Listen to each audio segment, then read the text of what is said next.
Hi అండి అందరికీ కూడా 6వ తరగతి తెలుగు పాఠ్యాంశం 6వ పాఠ్యాంశం సుభాషితాలు. ఈ పాఠ్యాంశం నుంచి ప్రతి బిట్ను కవర్ చేస్తూ నోట్స్ రాయడం జరిగింది.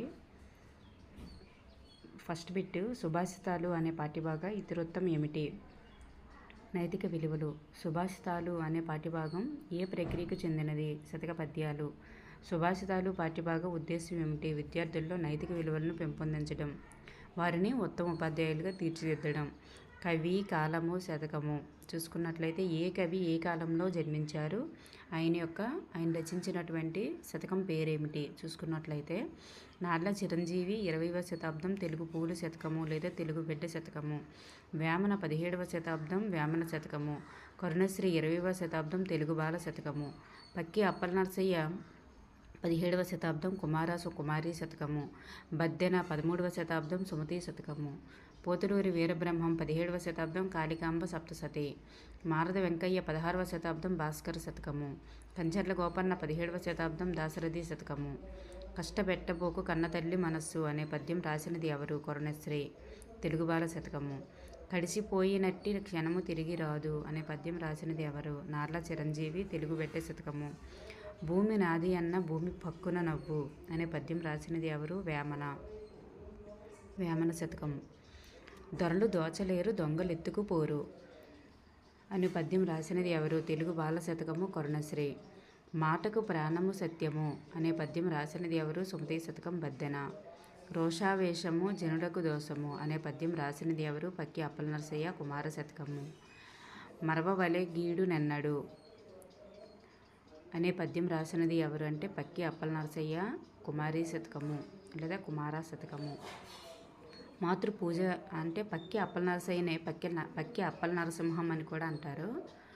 మాతృపూజ చేయు మగవారికెళ్ళను అనే పద్యం రాసినది ఎవరు? పోతులూరి వీరబ్రహ్మం. కాళికాంబ శతకం. సిరిగలవాని కయ్యడలం చేసిన మేలది నిష్ఫలంబగున్ అనే పద్యం రాసినది ఎవరు? మారద వెంకయ్య. భాస్కర శతకము. నోచిన తల్లిదండ్రికి ధనూభవుడొక్కడే చాలు మేటి అనే పద్యం రాసినది ఎవరు? కంచర్ల గోపన్న. దాశరథి శతకము.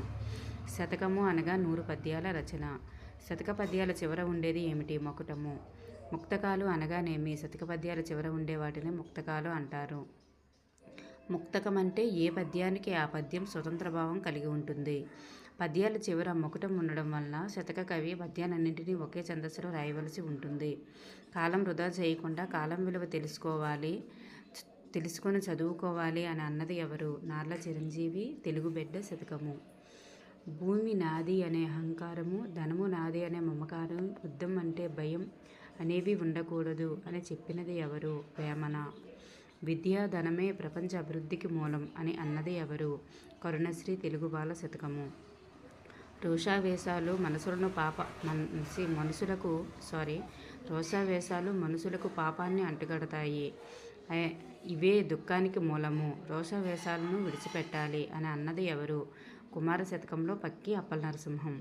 ఒకరు చేసిన కీడును మర్చిపోవాలి కానీ మంచిని ఎప్పుడూ మర్చిపోకూడదు అన్న మాటలు ఎవరివి? కుమారీ శతకంలో పక్కి అప్పలనరసింహం. పుస్తక జ్ఞానం అంటే ఎదుటివారి హృదయాలను చదవడం ముఖ్యం. మనిషి మనసు, వాక్కు, కర్మ పరిశుద్ధంగా ఉండాలని తెలియజేసిన మాటలు ఎవరివి? కాళికాంబ శతకంలో పోతులూరి వీరబ్రహ్మం. ధనవంతుడికి మేలు చేసిన దానికంటే పేదవానికి మేలు చేయాలని, వర్షము సముద్రం మీదను కాకుండా ఎండిన చేల మీద కురిస్తే ప్రయోజనం ఉంటుందని తెలియజేసింది ఎవరు? భాస్కర శతకంలో మారద వెంకయ్య. గొప్ప కొడుకునకు ఉండే లక్షణాల గురించి దాశరథి శతకంలో కంచర్ల గోపన్న ఏమని వర్ణించారు? ఎవరి దగ్గర చేయి చాపనివాడు, అడిగితే లేదనకుండా ఇచ్చేవాడు, నోరు తెరచి నిజం తప్ప అబద్ధం చెప్పనివాడు, యుద్ధంలో వెన్ను చూపనివాడు గొప్ప కొడుకు యొక్క లక్షణాలని చెప్పారు. ప్రపంచ అభివృద్ధికి మూలమైనది ఏది? విద్యాధనము. విద్య యొక్క గొప్పతనం ఏది? విద్యాధనాన్ని దొరలు దోచుకోలేరు, దొంగలు ఎత్తుకుపోలేరు, అన్నదమ్ములు వచ్చి పంచుకోలేరు. కోపం కానీ ఆవేశం కానీ మంచివి కావు. ఎందుకు? మనుషులకు పాపాలని అంటగడతాయి, ఇవే దుఃఖానికి మూలము.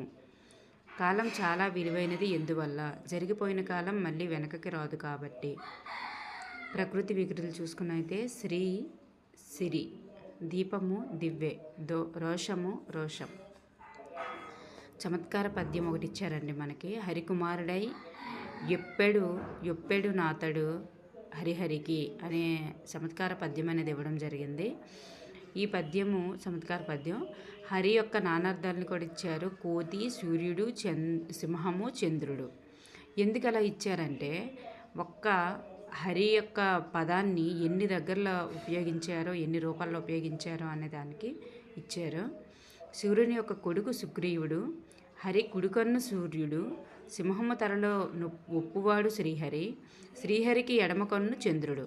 ఈ పద్యంలో ఇలాంటి అర్థాలతో హరిని వర్ణించడం జరిగింది. అలాగే చదవండి ఆనందించండి అనే పాఠం కథ కిందన మనకి టోపీల వ్యాపారి అనే కథను ఇవ్వడం జరిగింది. టోపీల వ్యాపారి పేరు కాశీనాథుడు. టోపీల వ్యాపారి తన వ్యాపారంలో వచ్చిన డబ్బును ఎక్కడ దాచుకునేవాడు అంటే ఒక టోపీలు.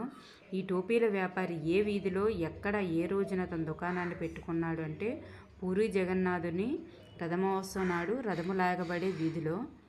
కాశీనాథుడు పోయినది అనుకున్న టోపీ ఎవరికి వెళ్ళిపోయింది అంటే ఒక ముసలివానికి.